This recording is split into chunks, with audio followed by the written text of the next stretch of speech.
मीनाक्षी राठौर और आप देख रही हैं नेक्स्ट 9 न्यूज। एक बार फिर से स्वागत है हमारे स्पेशल प्रोग्राम सियासी सच में, जिसमें हम बात करने जा रहे हैं राजस्थान की सियासत के बारे में। ये बात आप बखूबी जानते हैं कि राजस्थान में सियासी संकट बीते लंबे वक्त से गहराया हुआ है। कांग्रेस में जो अंदरूनी कलह मची हुई है, वो अंदरूनी कलह जग जाहिर हो चुकी है। मौजूदा मुख्यमंत्री अशोक गहलोत और पूर्व डिप्टी सीएम सचिन पायलट के बीच सीएम पद की दावेदारी को लेकर जंग छिड़ी हुई है। और ऐसे में देखा जाए तो कांग्रेस पार्टी लगातार भारतीय जनता पार्टी के खिलाफ रणनीतियां भी बना रही है। देखा जाए तो यहाँ पर सीएम पद की दावेदारी के लिए कहीं ना कहीं जो जंग देखने को मिल रही है, उसी के बीच सचिन पायलट ने अब शक्ति प्रदर्शन की शुरुआत भी कर दी है। इस शक्ति प्रदर्शन को देखते हुए ये भी दावा किया जा रहा है कि अपनी ही पार्टी के लिए अब वह खड़े होते हुए नजर आ रहे हैं। दरअसल देखा जाए तो संगठन में मजबूती के लिए, पार्टी में मजबूती और भी ज्यादा यहाँ पर दिखाने के लिए सचिन पायलट ने इस शक्ति प्रदर्शन की शुरुआत की है। लेकिन साथ ही साथ सचिन पायलट यहाँ पर सीएम पद की दावेदारी के लिए खुद को और भी ज्यादा मजबूत बना रही हैं, जिससे कि आलाकमान उनसे प्रभावित होते हुए नजर आए। जी हाँ, आपको बता दें कि 16 जनवरी से यानी कि आज से सचिन पायलट ने शक्ति प्रदर्शन की शुरुआत कर दी है। उनके सोशल मीडिया अकाउंट पर गौर किया जाए, रुख किया जाए तो सचिन पायलट के सोशल मीडिया अकाउंट पर लगातार यहां पर यही देखने को मिल रहा है कि उनके चाहने वाले कार्यकर्ता उनका किस तरीके से स्वागत कर रहे हैं। लेकिन इस शक्ति प्रदर्शन के बीच लगातार वह बीजेपी पर निशाना साधते हुए देखे गए हैं, क्योंकि आपको याद दिला दें, राजस्थान में पीएम नरेंद्र मोदी के चेहरे पर ही चुनाव लड़े जाएंगे, ये दावा किया जा रहा है। सीएम फेस आखिरकार बीजेपी की तरफ से किसे बनाया जाएगा, वसुंधरा राजे या फिर सतीश पूनिया या फिर गजेंद्र सिंह शेखावत। खैर ये तो वक्त के साथ साथ पता चलेगा, लेकिन यहाँ पर सचिन पायलट और अशोक गहलोत को में से किसे आगे किया जाएगा, मल्लिकार्जुन खड़गे, सोनिया गांधी, राहुल गांधी और प्रियंका गांधी के साथ साथ सुखजिंदर सिंह रंधावा के फैसले के मुताबिक, खैर ये वक्त के साथ साथ ही पता चलेगा। फिलहाल आपको यहाँ पर थोड़ी सी जानकारी दे देते हैं और इसके बाद आपको बताएंगे कि सचिन पायलट किस तरीके से मंच पर पहुंचते ही बीजेपी पर हमला बोलते हुए दिखाई दिए हैं। क्योंकि सचिन पायलट के ट्विटर अकाउंट पर गौर किया जाए तो सचिन पायलट जिस तरीके से यहां पर हुंकार भरते हुए नजर आए हैं। 16 जनवरी से शुरुआत हुई सचिन पायलट की इस यात्रा की और सचिन पायलट यहां पर पर्वतसर पहुंचे, नागौर जिले पहुंचे और नागौर जिले में कार्यक्रम आयोजित किया गया। इस कार्यक्रम में देखने को मिला कि नागौर पहुंचते ही कार्यकर्ताओं ने और लोगों ने उनसे मुलाकात की, उनका शानदार अंदाज में स्वागत किया, ढोल नगाड़े बजाकर उनका भव्य स्वागत किया गया। लेकिन यहाँ पर सचिन पायलट काफी ज्यादा इंप्रेस हुए। साथ ही साथ यहाँ पर सचिन पायलट ने तमाम तस्वीरों को भी साझा किया है। वह लिखते हैं, सुनिश्चित करने किसान अधिकार, नागौर में अन्नदाताओं को नमस्कार। इस तरह से सचिन पायलट ने मंच पर पहुंचकर हुंकार भरी। वह लिखते हैं, जय जवान जय किसान। वहीं दूसरी ही तरफ सचिन पायलट ने लिखा, धन्य है हमारे किसान, नारी शक्ति को प्रणाम, राजस्थान हमारा अभिमान। इस तरीके से सचिन पायलट ने अपनी बात रखी। लेकिन नागौर पर्वतसर पहुंचकर उन्होंने किसान सम्मेलन में शामिल होकर यहां पर हुंकार भरना भी शुरू कर दिया।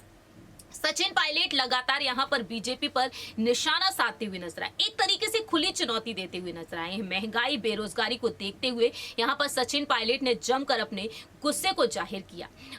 वहीं साथ ही साथ आपको यह भी जानकारी दे दें कि सचिन पायलट अपने पिता को भी याद करते हुए नजर आए और पिता को याद करते हुए उन्होंने अपनी बात खुलकर रखी। अपने पिता राजेश पायलट को उन्होंने याद किया और कहा कि जब तक गरीब किसानों के बेटे पढ़ लिखकर उस कुर्सी पर नहीं बैठेगा जहां से देश की नीतियां बनती हैं, तब तक देश का विकास संभव नहीं। पायलट ने वीर तेजाजी महाराज की धरती से चुनावी साल में जनसभाओं को संबोधित करने का सिलसिला भी शुरू कर दिया है। इस तरह से सचिन पायलट लगातार बीजेपी पर निशाना साधते हुए दिखाई दे रहे हैं। तो आपको दिखाते हैं सचिन पायलट का वो वीडियो, जिस तरीके से वह मंच पर पहुंचते ही हुंकार भरते हुए नजर आए, कैसे उन्होंने नाराजगी को जाहिर किया है। जरा देखिए ये रिपोर्ट। जो अनाज पैदा करता है वो किसान है, इसलिए साथियों, इस जहर को खत्म करने के लिए हम लोगों को एकत्रित होना होगा, संगठित होना होगा। नौजवानों का भविष्य इस देश के लिए बहुत महत्वपूर्ण है और नौजवानों के लिए हमने हमेशा संघर्ष किया है। जब मैं प्रदेश कांग्रेस कमेटी का अध्यक्ष था, हमने भाजपा की सरकार को बहुत चुनौती दी और मैं बीजेपी के साथियों से पूछना चाहता हूं, आप लगातार प्रदेश में मीटिंगें कर रहे हो, आप कहते हो हम जन आक्रोश की मीटिंग कर रहे हैं, अरे आंख खोल के देख लो, जनता यहां बैठी है, तुम अकेले आक्रोश करते रहो। ये सब लोग झूठे सपने दिखाकर, पाखंड कर कर, भावना को भड़काकर, मंदिर के नाम पर, मस्जिद के नाम पर, भगवान के नाम पर वोट लेना जानते हैं। अपने आप को बहुत बड़े राम भक्त बुलाते हैं। मैं उनसे पूछना चाहता हूं, आप इतने राम भक्त इतने बड़े हैं, सबसे ज्यादा राम राम सा तो मैं बोलता हूं। ये सब लोग इस उम्मीद में बैठे हैं कि हम प्रचार करेंगे, बड़ी बड़ी घोषणाएं करेंगे, सपने दिखाएंगे, लेकिन काठ की हांडी बार बार नहीं चढ़ती। आपने लोगों को भ्रमित किया, हिंदू मुसलमान, राम और भगवान और मस्जिद, हिंदुस्तान पाकिस्तान। आप भाजपा के साथियों से पूछो कि भाई गैस का सिलेंडर 1200 रुपए का क्यों बिक रहा है, पेट्रोल डीजल देसी घी से महंगा क्यों हो गया। कहते हिंदुस्तान पाकिस्तान, हिंदू और मुसलमान। आप बोलो भाई, बाजार में कुछ सामान लेने जाओ, खाद, पानी, तेल, घी, चाय पत्ती, सब्जी, लाडू, कुछ भी खरीद लो, महंगाई आसमान छू रही है। मैं पूछना चाहता हूं भाजपा के साथियों को, किसी एक नेता ने आके आज तक बोला है कि हम महंगाई पर काबू लेकर आएंगे? किसी एक नेता ने बोला है कि हम महंगाई कम करेंगे? जब आप विपक्ष में थे तो कहते थे हाय महंगाई डायन मार गई। अब महंगाई नहीं दिखती। पेट्रोल डीजल देसी घी से महंगा कर दिया, गैस का सिलेंडर 1100 रुपए का बिक रहा है।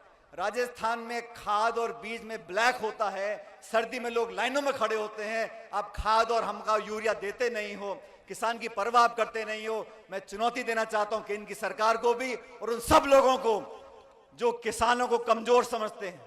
साथियों, भविष्य में आने वाले समय में अगर किसान संगठित हो गया, अगर नौजवान संगठित हो गया, हर वो ताकत जो तोड़ना जानती है, हर वो ताकत जो अफवाह फैलाना जानती है, हर वो ताकत जो सत्ता में झूठ बोलकर काबिज होना चाहती है, उस ताकत को हराने का दम हम लोग रखते हैं। ये संदेश इस किसान सम्मेलन देना चाहते हैं।